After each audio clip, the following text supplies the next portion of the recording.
In this lecture, we're going to have a look at some transposition of formula. Okay, so very often, of course, when you're applying formula in engineering science and physics in general, you've got to transpose a formula first before you substitute numbers into it.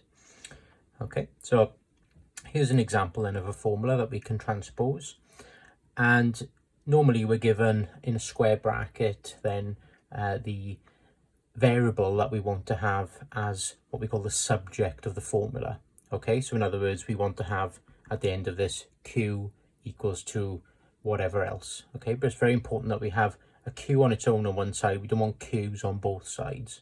Okay, so we just want q as the subject of the formula. So these can be quite straightforward, as this one is, and they can get a bit more difficult involving factorizing. Okay, so in this case then, to get q as the subject, we need to divide by PV. Okay, so remember we can cross multiply these underneath this R, or we can say divide both sides by PV. Okay, if we do that, of course, the P's and V's on the right hand side will cancel. And we're left with R over PV is equals to q squared. Now in order to get q on its own, we need to take the square root of both sides. Okay, now if we take the square root of both sides, of course when you take the square root of something squared, they will cancel. Okay, so what we end up with then on the right hand side is q on its own. So there we've got q as the subject of the formula. In this next formula, we have t equals 2 pi multiplied by root L over g.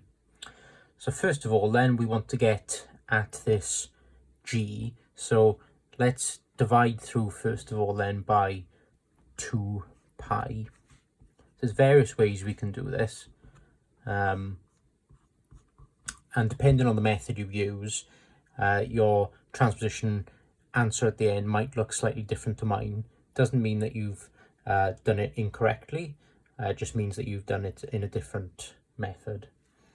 Right, so we've got t over 2 pi, then we want to square both sides to get rid of this square root.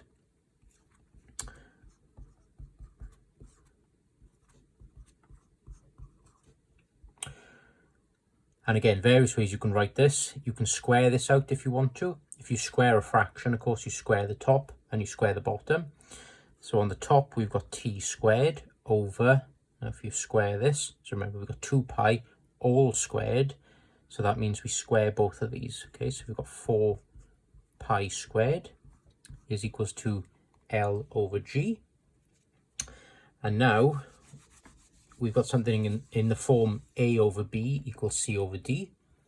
And it means we can cross multiply. Okay, so what I'm going to do first of all then is, I'll do it in steps. So we'll take it all to the top first of all.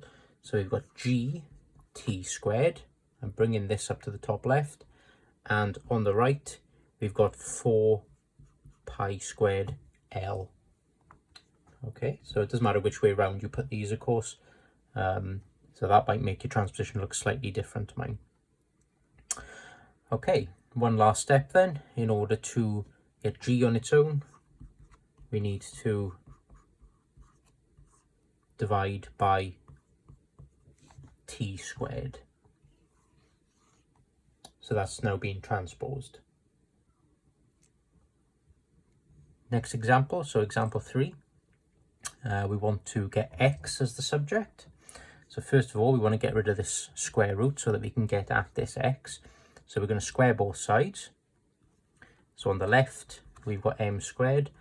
On the right, we've got a plus x over y. So the square root will cancel. Now, we want to get everything on the top. So let's bring this y to the top left. So we're left with m squared y on the left hand side and a plus x on the right.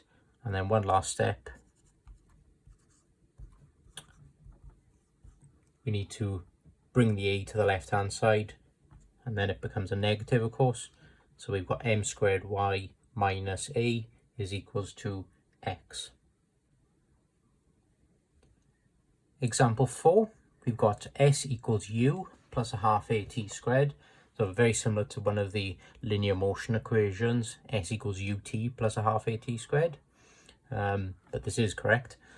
So what have we got? We want to get t as the subject.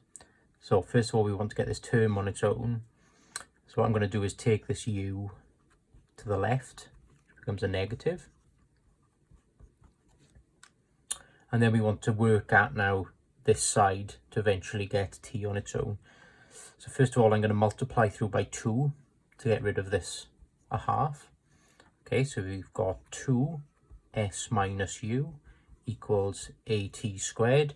It's up to you if you want to multiply this out or not. I'm going to leave it factorized as it is there. Then we want to divide through by a.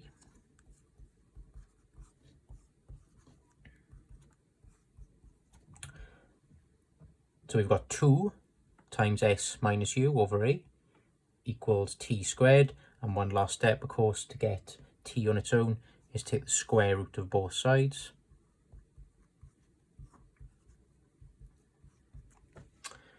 And we're left with then t is equals to square root of 2 multiplied by s minus u divided by a. Question 5, we want to get n then as the subject here.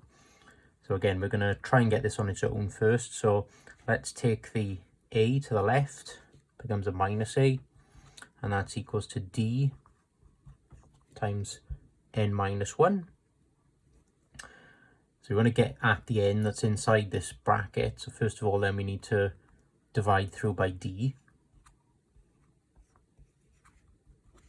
And that's equals to n minus 1.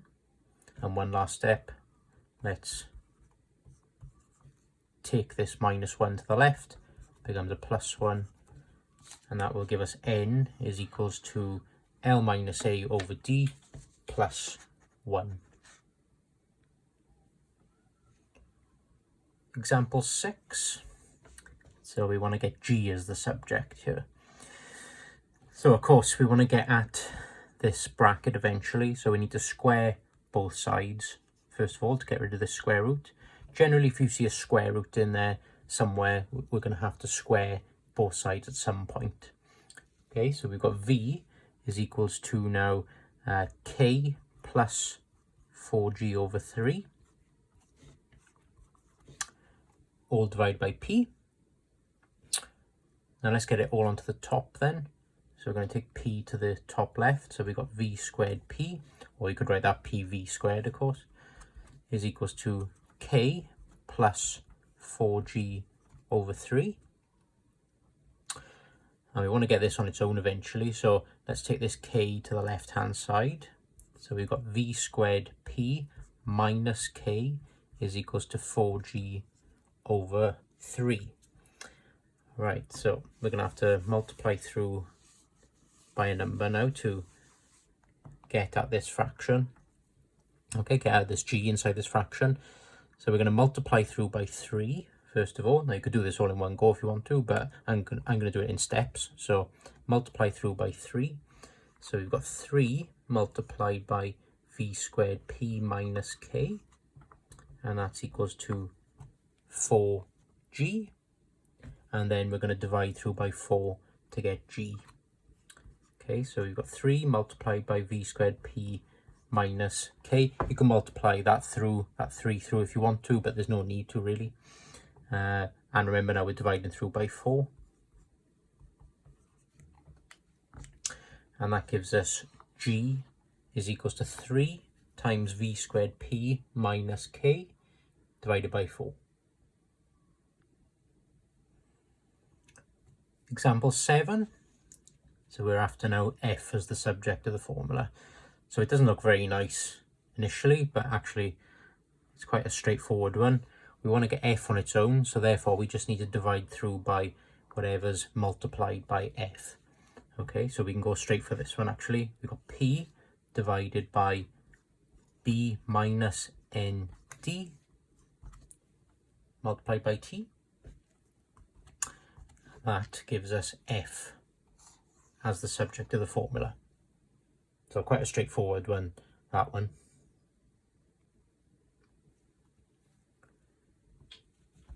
So question number 8 then, we're after now p as the subject of the formula.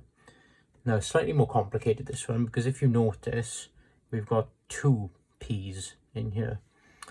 Okay, remember when we're getting a subject of a formula, what we want to do is have p equals to something else. We don't want p's on the other side as well.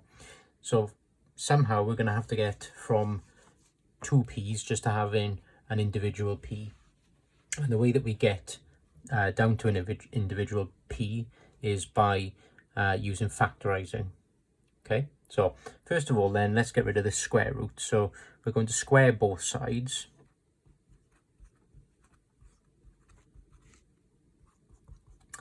That'll get rid of the square root on the right hand side. Now to make this a little bit easier and allow us to manipulate this equation a bit easier, what I'm going to do is square this fraction out. So remember, when you square a fraction, you square the top and you square the bottom. So we've got big D squared over little d squared is equals to f plus p over f minus p. Now we want to get it all onto the top, so let's cross multiply here. And sometimes with these, you might think that you're kind of going into the abyss in terms of a calculation here. You might think, well, this is going nowhere. But let's cross multiply and see what happens. So I'm going to take it all onto the top then. So we've got big D squared multiplied by f minus p. So I've taken this to the top left. And on the right hand side, we've got little d squared multiplied by f plus p. Right, so the only way we can get forward from here now then is by multiplying this out. Okay, so let's do d squared f minus d squared p. Okay, so big D squared f minus big D squared p. So I've just multiplied that through. And this is equals to little d squared f plus little d squared p. Okay, so now we've got loads of terms here, but the advantage is now we've got separate terms so that we can manipulate this equation a bit easier. So we want to get p on its own. So what I'm going to do is I'm going to take all of the terms with p onto one side and all of the terms with f onto the other.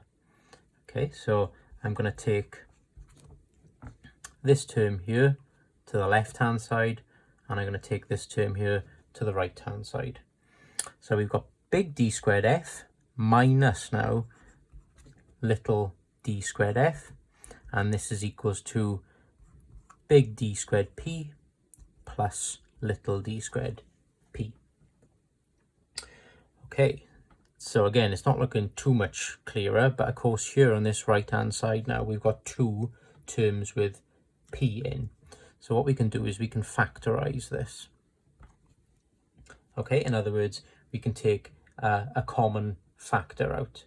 Now we can do the same on the left if we want to make it look a bit tidier. So looking at this left hand side, and this is optional now, but looking on this left hand side, we've got a common factor of f. So we can take f outside the bracket.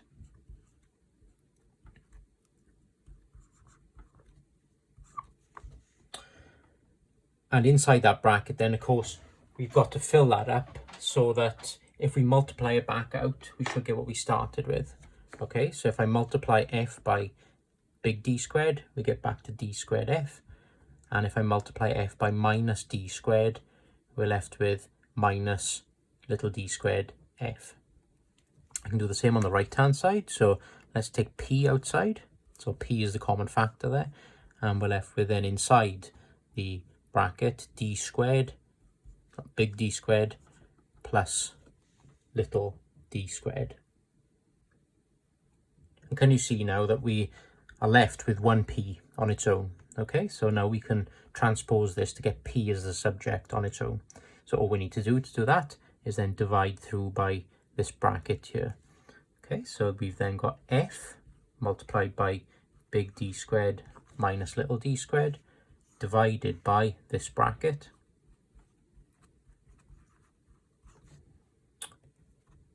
On the left hand side, and this is equals to P. Okay, so very similar brackets on the left hand side, but of course we can't cancel them because they're not exactly the same. If this was a plus on the top here, we could cancel them, yeah, or if that was a minus, we could cancel them, but we can't cancel them, so this is that formula transposed. Example number 9. So we want to get R as the subject here, so fairly similar to the last example. What you've got to remember is ideally you want everything on the top first of all, then you want to get all of your terms with the variable that you want to get as the subject onto one side. Okay, and then we can start to think of factorizing. So let's take everything onto the top. So cross multiplication again, then take this f to the top right, take this 1 minus r squared to the top left. So what have we got? E multiplied by 1 minus r squared is equals to f multiplied by 1 plus r squared. Right? So now we want to multiply this out. So there is a bit of a pattern with these. E multiplied by 1 is E. E multiplied by minus r squared is minus e r squared, or minus r squared e if you'd rather write it like that. On the right we've got f plus f r squared. Okay, now we want to get our terms with r squared onto one side. So I'm going to take them all onto the right hand side because it'll make our term with r squareds positive. Okay, so we've got e minus f, so I'm taking all the other terms to the left hand side, is equals to e r squared plus f r squared. Okay, e r squared plus f r squared. Of course, it doesn't matter which way around these are. Okay, so on the right hand side now we can factorize. Okay, so we can factorize this because we've got a common factor, and the common factor is r squared. Of course, we can't just take r, we could just take r out, but that wouldn't be fully factorized then. Okay, we can take r squared both out of these terms. So you've got r squared multiplied by e plus f. Then we want to divide through by this bracket to get the r squared on its own. Okay, so again, very similar terms on the numerator and denominator here on the left hand side. And one last step, of course, is we want to then get this as an r instead of an r squared, so we need to take the square root of both sides. Okay, so on the left hand side then we've got the square root of e minus f over e plus f, and this is equals to r. Okay, so very similar to the last example, but we've just had to take the square root at the end. But always remember, whenever you're factorizing something, we want to fully factorize it. So we wanted to take the r squared out, not just an r out. Question 10, we want to get c on its own in this case, so quite a straightforward one. Let's get c on its own. So I'm going to take the b cubed to the left, and we're left with c squared on the right. Now we want to take the square root of both sides. So we're left with c is equals to the square root of a cubed minus b cubed. Question 11. So you might recognize this as one of the linear motion equations. V squared equals u squared plus 2as. So in the case of linear motion, of course, v is final velocity, u is initial velocity, a is acceleration, and s is distance. So we can forget about that really when we're just transposing this, but we want to find u. Okay, so we want to get u as the subject.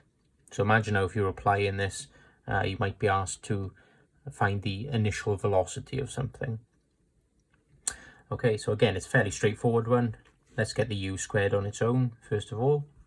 So we'll take this 2as to the left-hand side, and then we need to take the square root of both sides. Okay, so we get u then is equals to the square root of v squared minus 2as. Question 12. So we're after now y is the subject of the formula. So various ways you can do this. The way I would start this off is by dividing through by the w.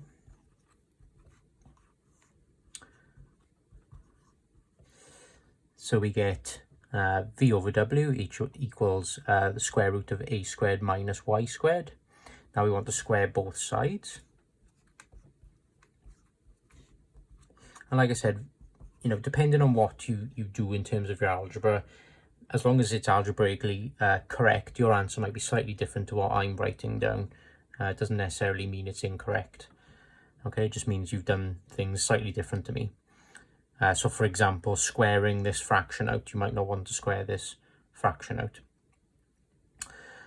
Okay, so I'm going to actually leave that fraction as it is. Okay, there's no need to square that out. What I'm going to do is, because we want y on its own, we've got a minus y squared here.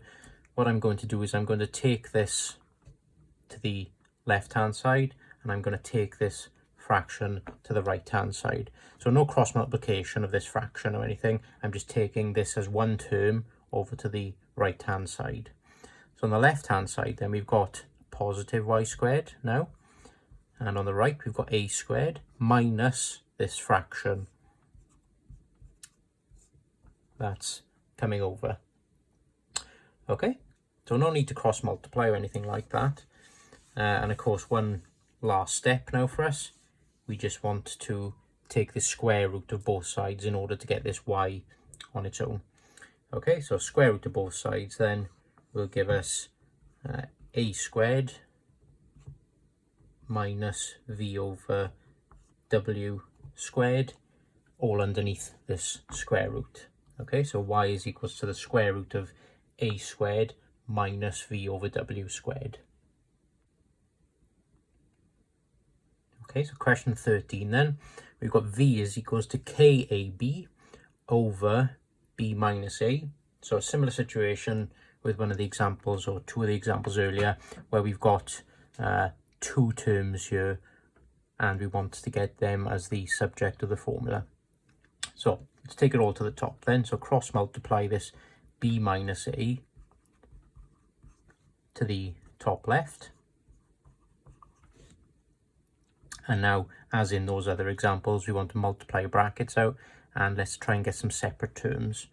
Okay, so we've got VB minus VA, and that's equals to KAB. And now we want to get our terms with A all onto one side. Okay, so I'm going to take this now to the right-hand side. So we've got VB is equals to KAB plus VA. Okay, KAB plus VA. Now, because we've got two terms here with common factors, of course the common factor between these two is A, we can take this outside a bracket. Now remember, when we're factorizing, as I said earlier, we want to fill this bracket up now so that if we multiplied it back out, we'd get back to what we started with. So A has to multiply by KB in order to get KAB. Of course, it doesn't matter which order these are in. Plus A has to multiply by V in order to get back to VA.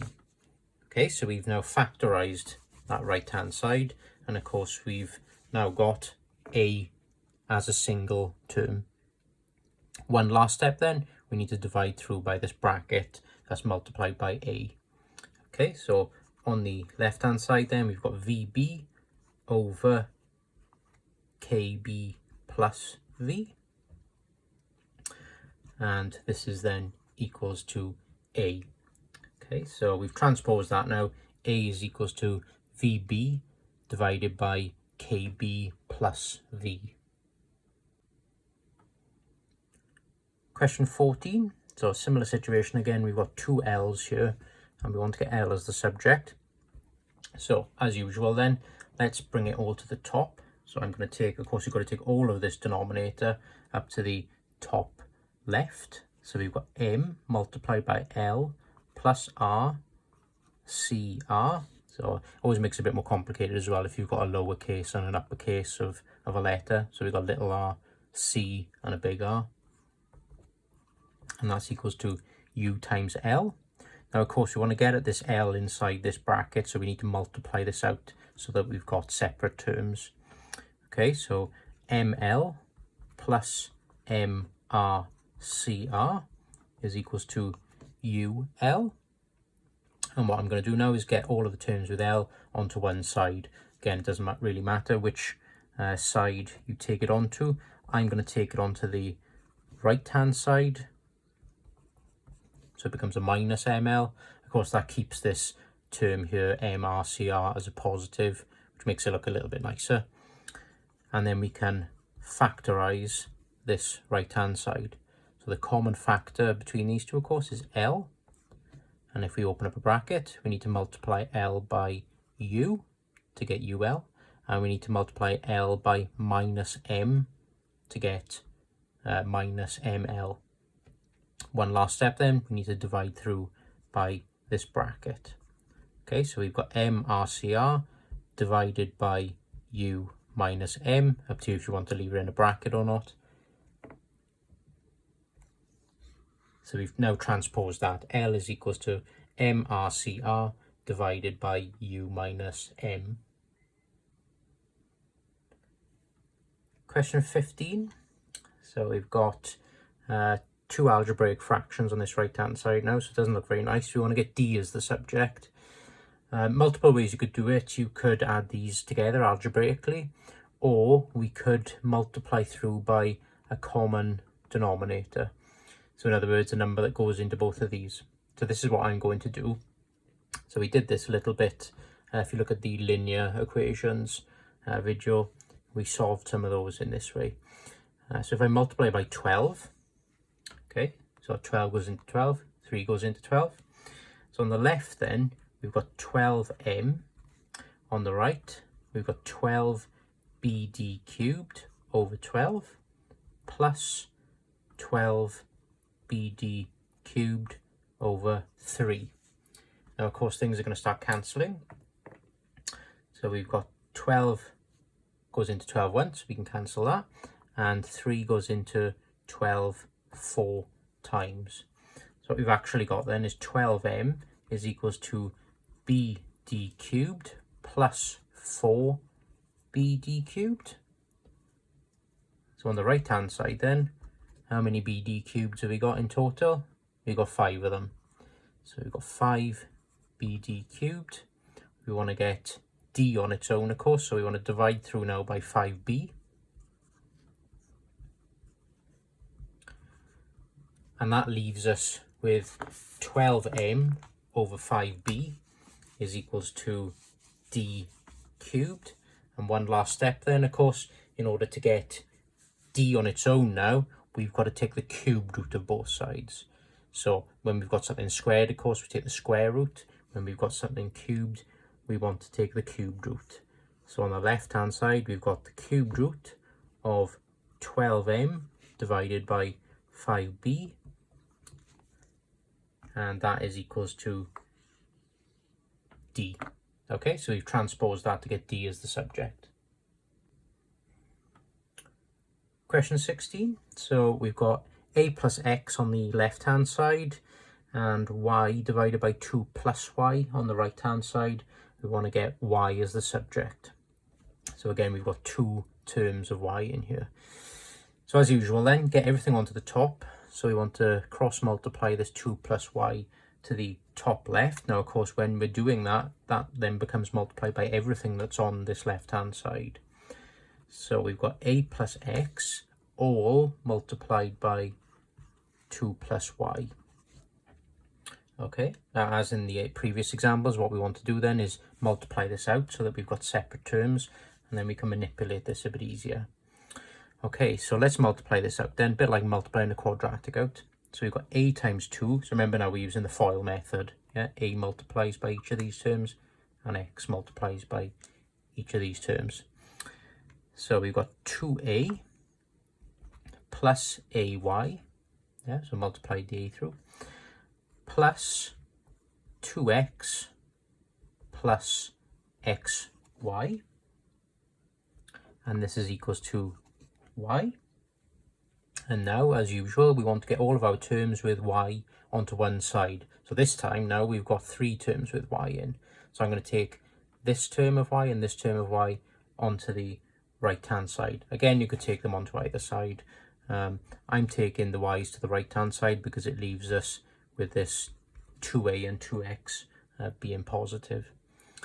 And on the right then, we've got y minus ay, so this becomes a minus, minus xy. Right, so on the left, this will stay as it is. And now we want to factorize this on the right hand side. So you've got a common factor of y between each of these. So we can take y outside a bracket. Now what do we need to multiply y by to get y?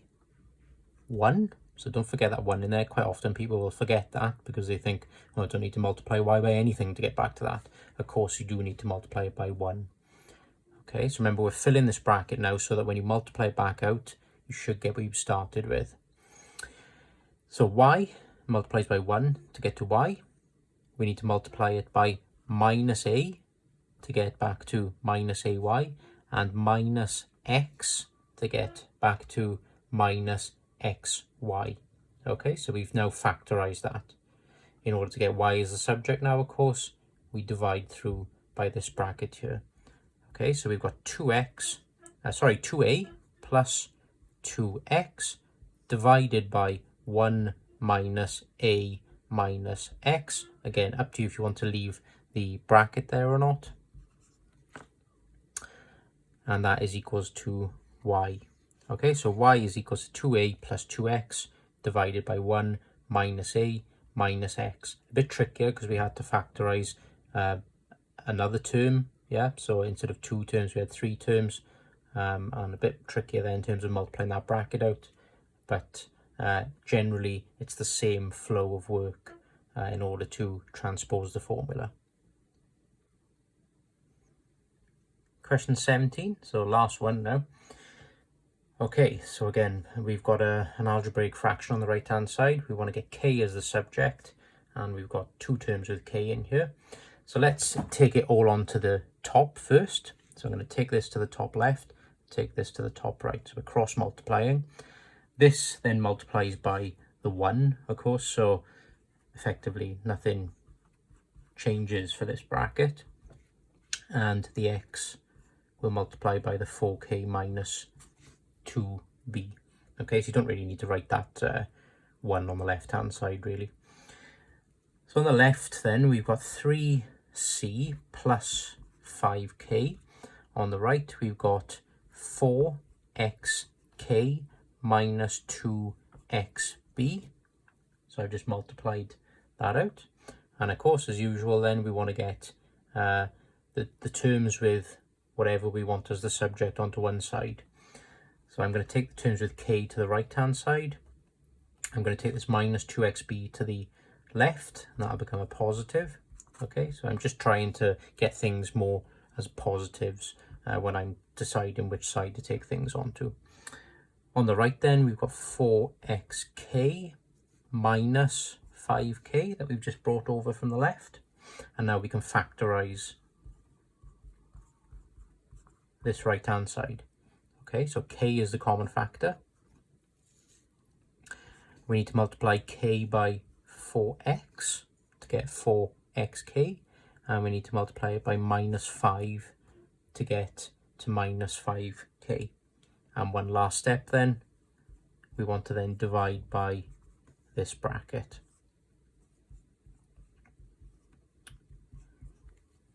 Okay, so we get k then as the subject of the formula, and k is equals to 3c plus 2xb divided by 4x minus 5.